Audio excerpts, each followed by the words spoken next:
My name is Emmanuel Ohiming. I'll be taking our lesson one, Introduction to Virtual Memory and Address Translation. First of all, I'm going to talk about challenges that we'll face without virtual memory. And that is our computers will be slow, our memories will have holes, not enough memory, and there will be a lot of corruption in our programs. Okay, let's take an instance where we have a bunch of programs and an 8 gig RAM.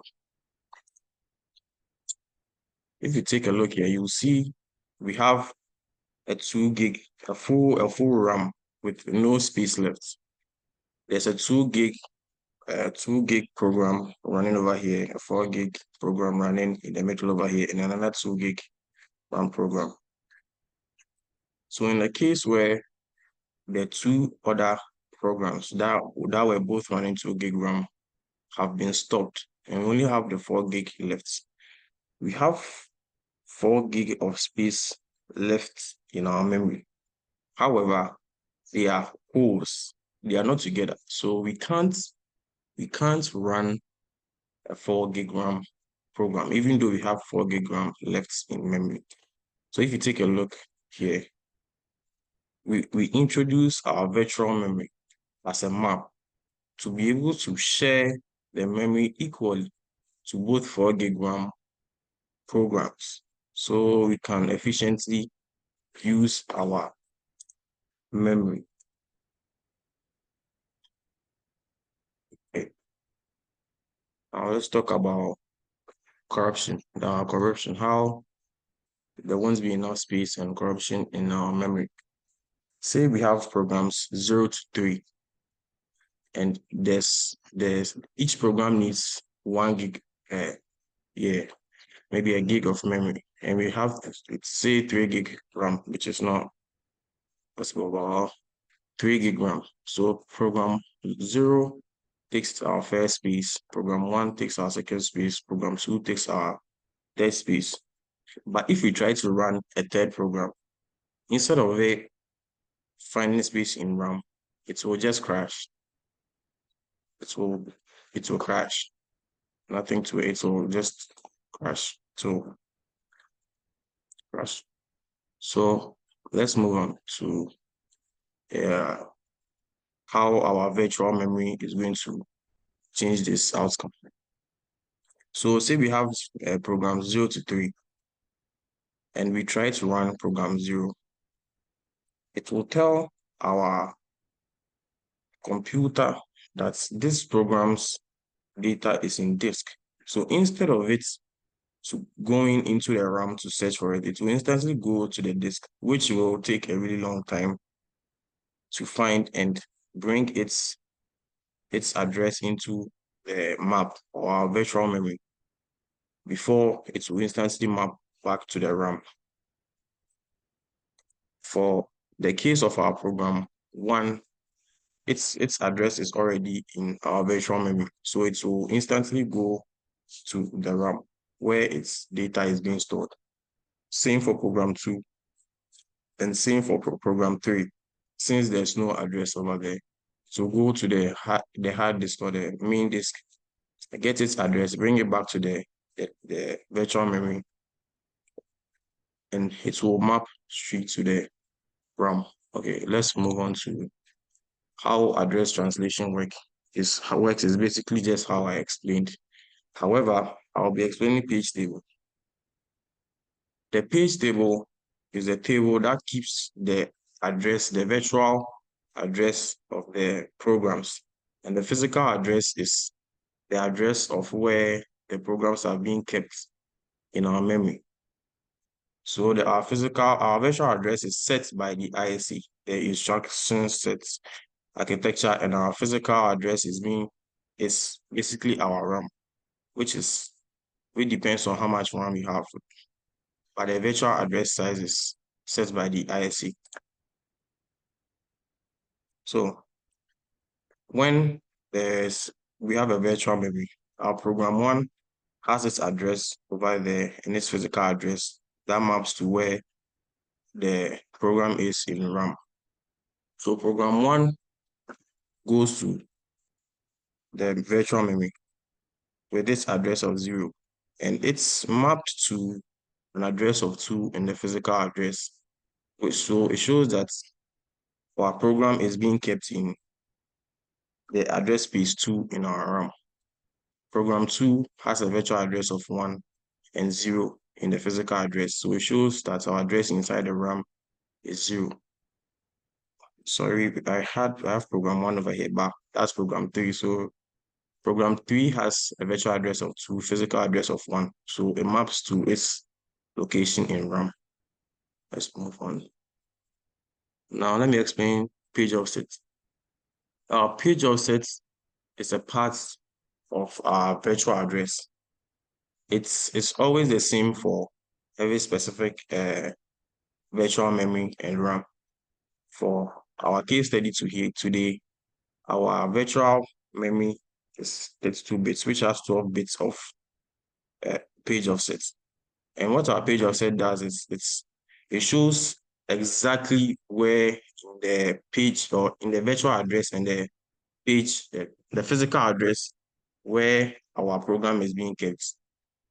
Let's see how this page offset works.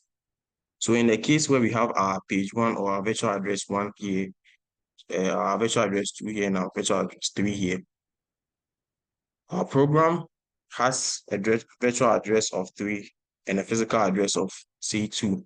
So our page offset here specifies exactly where in the page where our program is being run. So that's what our page offset does. So let's move on to our next subtopic. Now, even though our virtual memory works pretty well and makes our work very efficient and prevents corruption, holes, and insufficient space, even though we do have space, it still has a problem of page faults. And our page faults occur when the program being looked for is not in RAM, which means it's on disk. This generates a page fault exception. The operating system page fault handler comes to clean up. The OS chooses the most inactive program to evict. It then replaces the space in RAM with the new program on the page table. The OS then jumps back to the instruction that scores the page fault. It doesn't cause a page fault this time around because the address will be found on a page table. This works, but it takes an incredibly long time. That is not worth doing at all. Over 8 million cycles. So what we are seeing here is when our virtual address maps to nothing in our page table, we have to go all the way back into our hard disk to find the program that we need to run before its address will be launched back into our page table, before we can map it directly to RAM. And this takes a very, very long time, over 8 million cycles, which is such a long time. It's not worth waiting for. So let's move on from there. We are going to lesson 2, speeding up address translation and TLBs. Ways we can do this is by buying enough RAM for whatever we want to do. For, let's say, an office person who only uses Excel, a little bit of Excel and, I don't know, Paint application, database, Excel, let's just say Excel, Access, and Word, they will not be needing much RAM. Maybe 2 gig will be enough. But if you think about someone who plays high-end video games with their PC, they'll be needing a lot of RAM, about 16 to 32. Sometimes 4 gig is enough if you are trying to play Roblox type of games. I don't know. So one way of speeding up our address translation is by having enough RAM. And also the use of translation look aside buffer, that's TLBs. Let's look at how TLBs work and what they are. So to make our virtual memory fast, we add an extra page table outside the original page table in the RAM, a cache known as a translation look aside buffer, a TLB. They keep the address of the programs in the RAM's page to prevent unnecessary entry into the RAM's page table. So let's look at how the page table works. When a program is being run, instead of the program to go directly into the page table, the RAM's page table, or making entry into the RAM, the page table, the TLB will be an intermediate or an interface. So the processor will be there having, well, for the first time, the TLB will not have any information there, but so it will go into the page table and then retrieve the address of the program, bring it to the TLB. So the next time you're accessing the program, the address will be there and you will not have to go to the actual page table, but rather directly into the RAM. So if let's look at a case where we do have our address in the TLB. So right from the processor, we get the address, the virtual address of, no, right from the processor with the virtual address, we get the physical address of the program we are looking for. So right from the processor to the TLB to the memory, so which is very fast. But if we have to go to the full page table, it will just be a little bit slower. But in a case where it's not in the TLB and it's not in the full page table, we'll have to go from the processor to the TLB to the disk, then back to the page table, back to the TLB before we can run our program. And this takes over 80 million cycles, which is a very long time, not even worth waiting for. You will not even, the oil no be jai. It's not worth doing. So that's how our TLB and our full page table comes in handy. Thank you. That's the end of my presentation. Hello guys, my name is Rekobi and I'm taking you through caches and electronic systems. So we'll start from the introduction as well. Introduction to cache memory. A cache memory is a high-speed storage layer that stores a subset of data, typically transient portions, also known as a temporal data stored in the primary memory, which is also called RAM, of a computer during program execution of main memory data. They help to reduce the cost of data accesses and increase performance. Caches are organized in levels, which is L1, L2, and L3 categories. Data is organized into blocks consisting of the actual data and the data's address in main memory. Cache mapping techniques include direct, fully associative, and set associative mapping. Cache coherence is a consistency mechanism for multiple caches that share a memory space. Common protocols for maintaining cache coherence include MESI, Modified Expressive Shared Memory,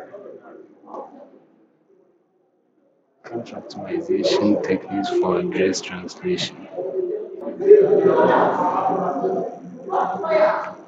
Techniques include larger page sizes, CLB prefetching, and superpairs.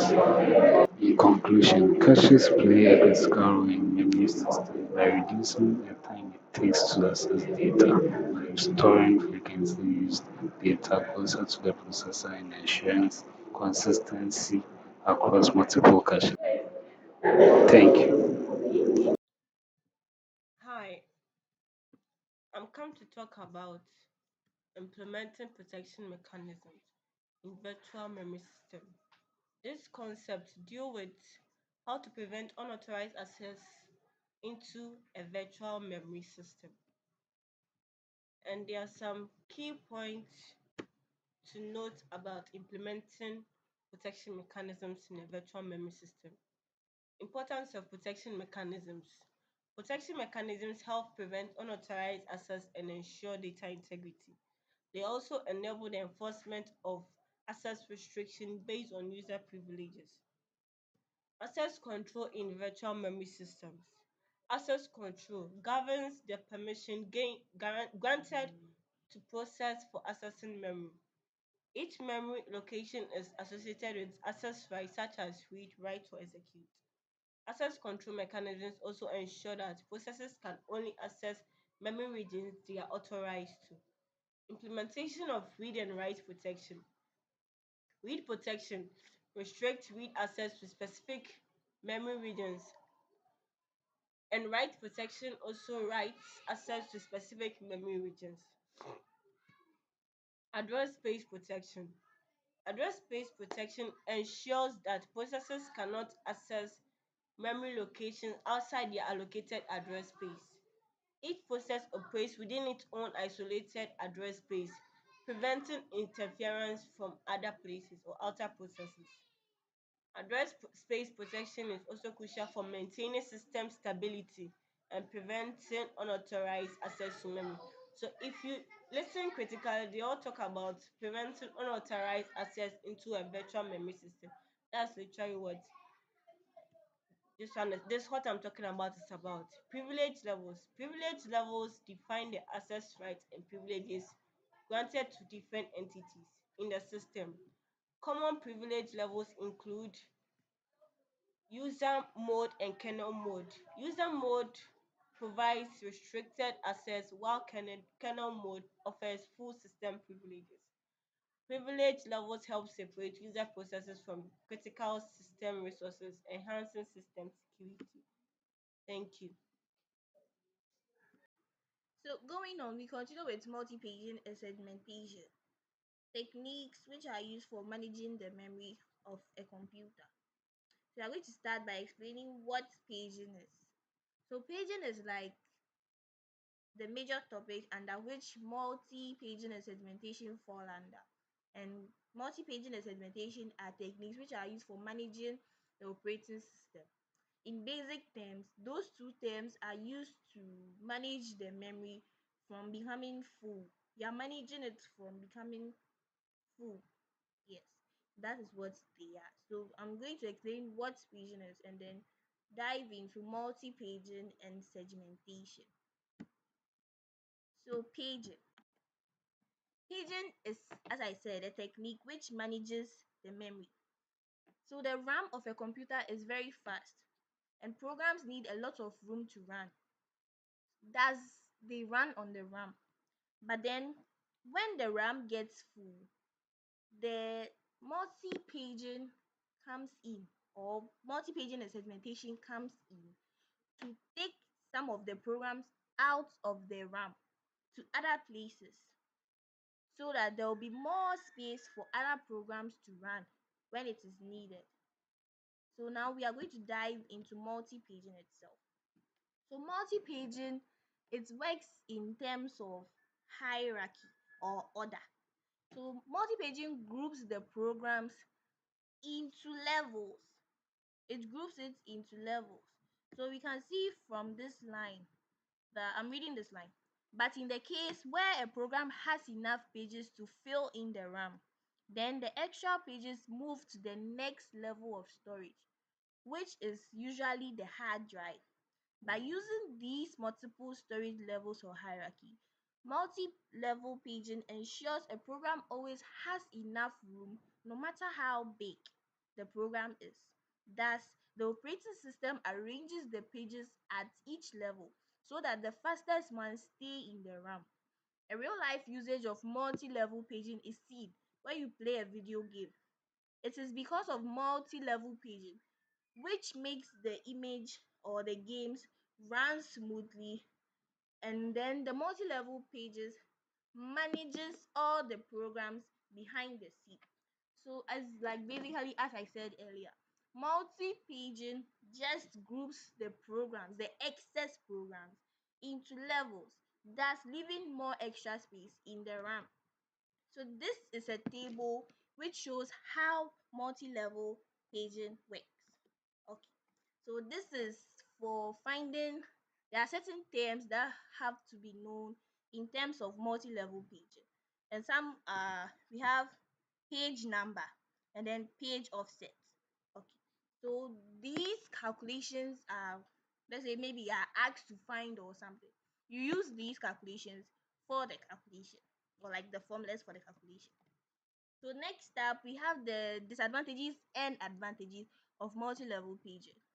So as explained, multi-level, the advantages, we have more room for programs, faster speeds, smooth management, simple system, and then standard method.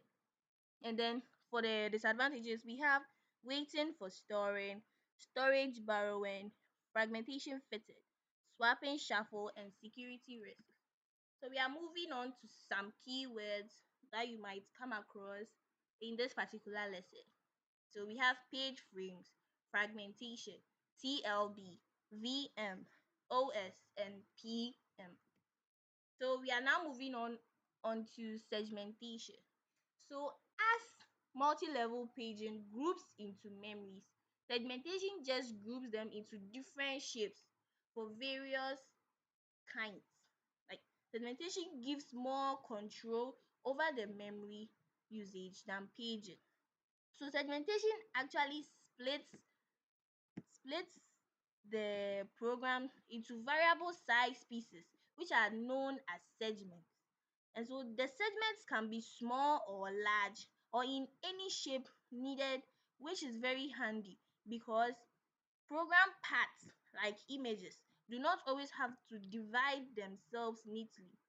So segmentation actually gives more space.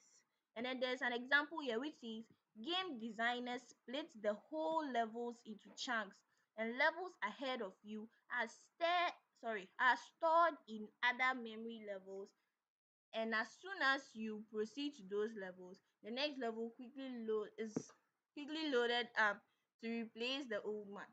So what that example means is, you see, when you are playing a game, your current level, the next level after your current level is somewhere stored and being kept to be used the moment you finish playing the current level.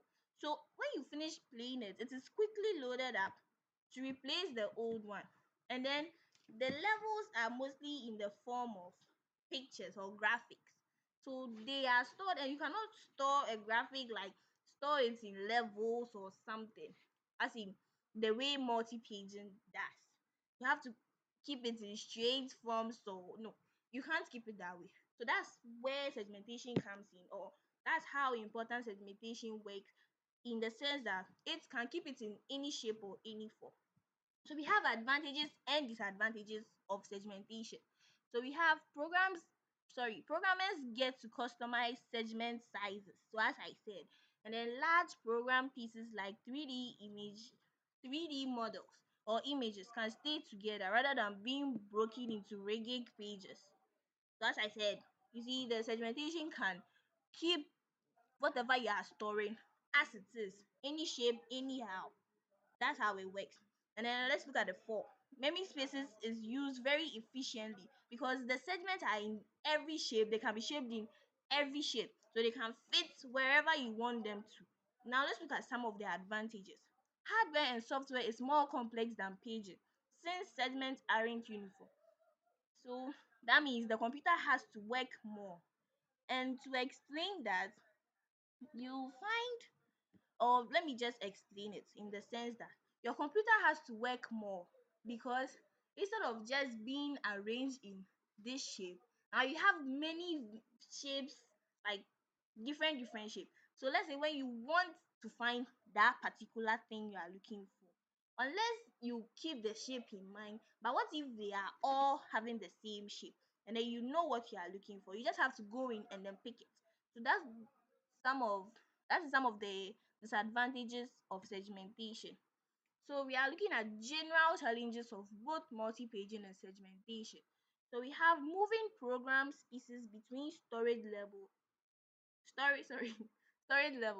takes a tiny bit of time. So it takes a lot of time to move programs between the storage levels. So from the RAM to the hard disk or whatever you are storing your things on, it takes a lot of time sometimes. And then each level needs special hardware and logic circuits to work together smoothly. And then if a lower storage level fails, more data could get lost compared to staying in one place.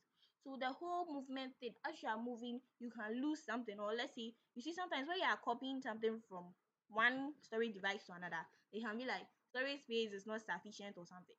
So in the course of just copying it, you are just like, okay, let me just do it and go. You are not going to get everything you need, because some of the things are going to be lost. And then as programs use more and more memory, finding spaces across multiple levels becomes very tricky logic puzzles for computers to solve. New hardware may need to be super fast just to keep up with quickly shuffling programs bits between levels, and that costs money. So the next thing we have is the difference between multi-level paging and segmentation.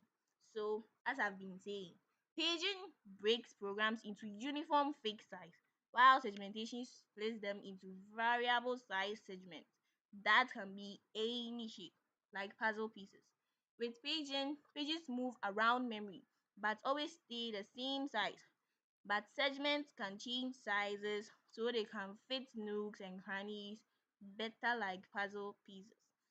And then we have paging is simpler for the computer to manage because pages are more uniformly shaped, but segmentation pieces are trickier to fit together. Programmers have control with segmentation. They decide segment sizes and where they live. But paging, it's up to the operating system. Paging guarantees pages will fit perfectly into the shape, into the page shaped slot. But segmentation needs special tech to manage the odd puzzle piece segments. Finding space is easier with paging since pages are standardized, but variable segments make slotting them harder like a puzzle. So basically, the difference is like you have to fit between, you just consider the paging as set stacks of stuff, and then the paging is variable stacks of stuff because of the shapes and all that. Yes. So these two, let's keep it in mind that multi-paging and segmentation just help with managing the space in the memory. So here are some key takeaways from my lesson. So first of all, we talked about why a computer needs smart ways to move programs between fast RAMs and bigger storage like hard drives. The second one, we talked about multi-level paging and segmentation and how they let programs use more memory. And the third one, we talked about paging cuts programs into neat same size pages, while segments does weird puzzle pieces. And then the fourth one, we explored the levels of multi-level paging and how pages ripple down and up. And then the fifth one, we spoke about segmentation and how it crosses all levels. And then the sixth one, we spoke about the spread out of programs in bits across all levels in terms of segmentation. And then we finally talked about the disadvantages and advantages and some challenges of both multi-level paging and segmentation. So that is all for my lesson. Thanks.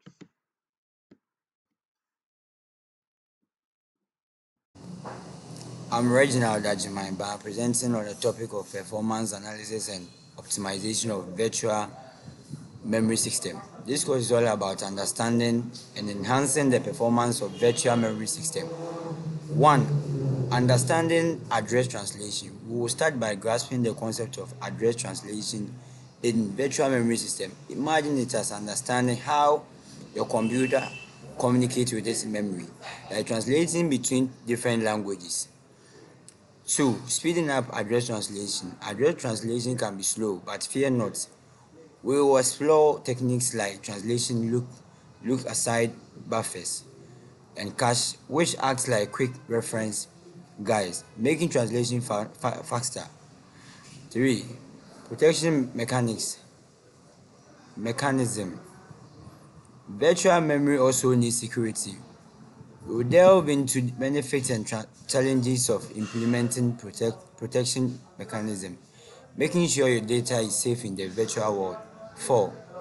Multi-level paging and segmentation. Thinking of as organizing a massive library, multi-level paging and segmentation help us to manage memory efficiently, ensure we find what we need quickly. 5. Optimization strategies. Lastly, we apply all concepts of analyze and optimize virtual memory system performance. Our course also include real-world case studies where we will see these concepts in action and we'll discuss the future techniques of this course. We will equip with knowledge and tools to make virtual memory system performance that is the best of this course. Thank you for your attention. We look forward for rewarding. Thank you.